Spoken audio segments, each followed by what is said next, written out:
With the passage of a resolution at the VFW National Convention in St. Louis in 2014, our members spoke loud and clear on our support to construct a national memorial dedicated to those who served in Operation Desert Storm and Operation Desert Shield.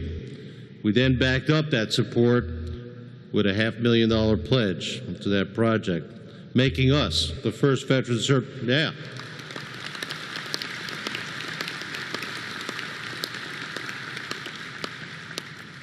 And that $500,000 pledge made us the first veteran service organization to financially support this worthy project. And we should all be pleased that earlier this year, the President signed Senate Joint Resolution 1, approving the location of a memorial to commemorate and honor the service of America's Operation Desert Storm and Operation Desert Shield veterans on the National Mall in Washington, D.C.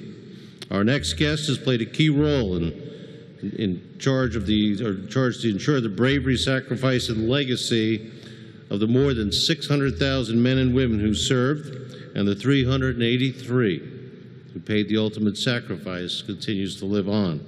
Here today to provide us with a progress update and talk more about the memorial, please join me in welcoming Mr. Michael Young, also a VFW member of Post 738 in Des Moines, Iowa. Iowa's in the House, and the Public Relations Vice Chair and member of the National Board of Directors for the National Desert Storm Veterans War Memorial. Michael. Thank you very much, sir. Thank you. Good morning. You have to excuse me, I'm an AV technician by trade, so I'm used to being behind the stage, not on front.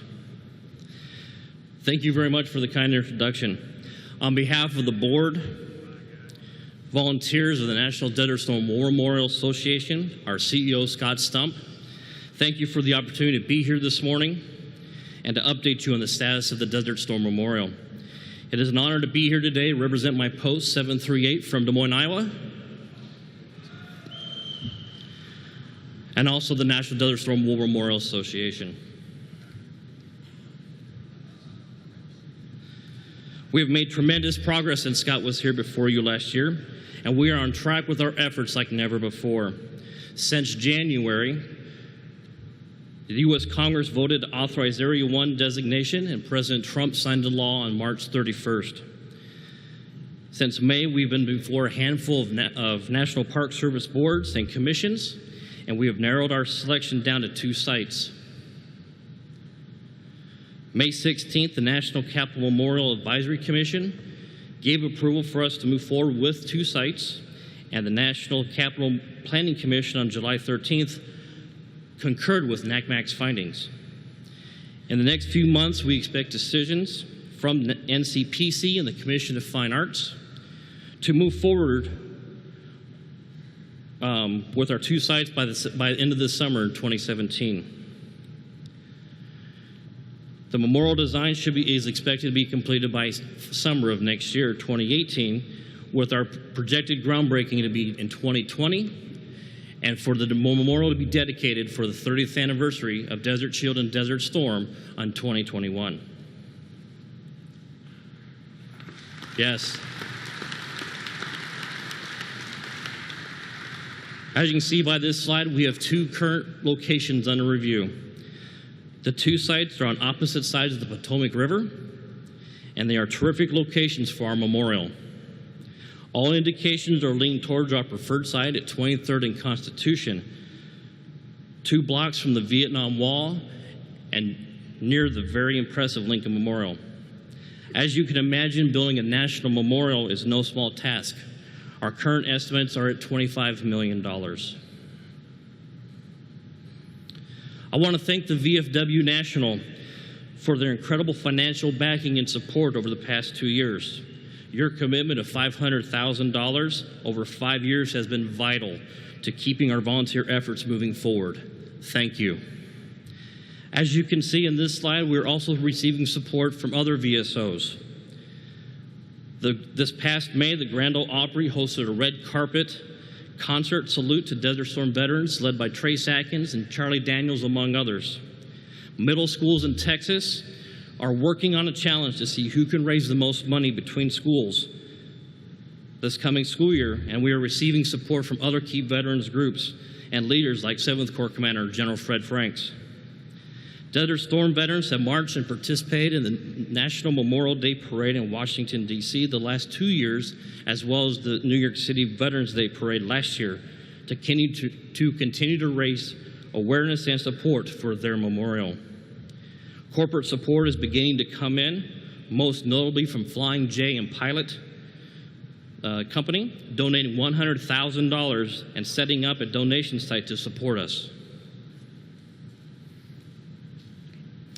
Even with all this, we still need your help to spread the word, contact the media, and to volunteer. Not just veterans of Desert Storm, but veterans of all conflicts are welcome. Like me, I'm a Marine Corps veteran of the conflict in Somalia, Operation Restore Hope. Other volunteers have served in Vietnam, Panama, the Gulf War, and terrorism. Some of our veteran volunteers never left our nation and supported it from home. They all believe in this mission to see veterans of Desert Shield and Desert Storm honored and remembered for their efforts in this invaluable cause.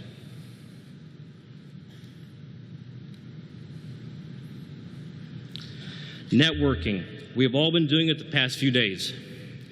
We need your help to help us with fundraising events, corporate outreach, and talking to your friends and family to help raise support and funds. I'd like to offer this challenge. I would like to all post to consider making a donation. My post, 738, donated within their means, $250. The Arthur W. Jones post of West Fargo, North Dakota, donated $10,000. Please, yes, Please consider a motion at your next post meeting to make a donation within your post means. Every little bit helps towards our end goal of building this memorial. Sponsor a spaghetti dinner, a bingo event, or some other kind of charity event. We're happy to help you provide some merchandise support to help with silent auctions. The opportunity is here to help and assist with this, and every post is able to assist us with this. That is your challenge. Thank you to all of you that have stopped by our booth and talked with us to see what we are doing. We have enjoyed talking with you and hearing your stories. Many of them, as you can imagine, are powerful and very inspiring. We have a battle map in our booth, and it's been amazing to see veterans come up and say, hey, this is where I was, and I was with the 24th ID, and we did that left hook, which, as you know, that's the motivation for our design of our memorial. It's a very exciting time in our association's efforts, and we are very thankful to our fellow VFW members for your support you have and continue to give us. Thank you very much. I'd like to leave you with this incredible video that explains why now is the time.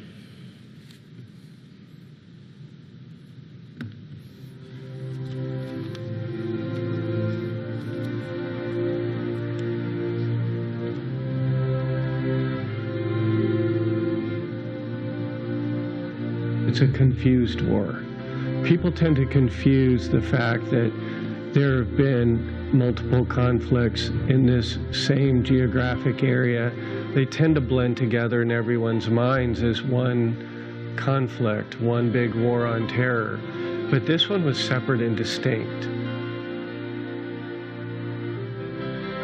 Saddam Hussein in Iraq invaded Kuwait, which had the potential to upset the global economy because of the flow of oil around the world. If you study that war, the people who look at that was almost textbook, because everybody came together. This is the mission, this is what we're going to do, and then we're going to go home. And it actually executed that way also. We just got a letter one day that said they needed helicopter refuelers and he had to come. We didn't think he'd be there long. He had already done his 4 years in the Army. He was actually only there 5 days before the Scud missile attacked the barracks and he was killed. Everybody who's ever been in that situation always thinks on some level they're better for the grace of God. Go on. America needs to remember what we did. It was America at its finest hour. let them know that their children are not forgotten, that we want to honor sons and daughters, mothers and fathers, brothers and sisters, everyone that was there. As an architect, you think, how can you possibly conceive of a design fitting enough to honor 383 lost lives? They don't teach you that in architecture school. That's why we went to the veterans, to get their input, to find what they thought was right for the design. The enveloping curved wall has many important functions. It has the important symbolic function of representing the left hook maneuver that shortened the war.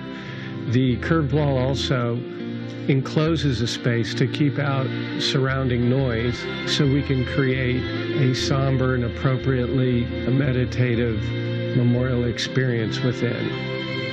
I think everyone who lost a family member over there would appreciate that and be honored by this memorial. That'll be meaningful beyond belief, really. That they have a place to go where the country appreciated the sacrifice of their sons and daughters. It'll be remarkable. It'll be calming for them, I think. A sense of a little bit more sense of closure, that the country recognized their efforts. I think that's what that'll be, and I hope I'm there that opening day.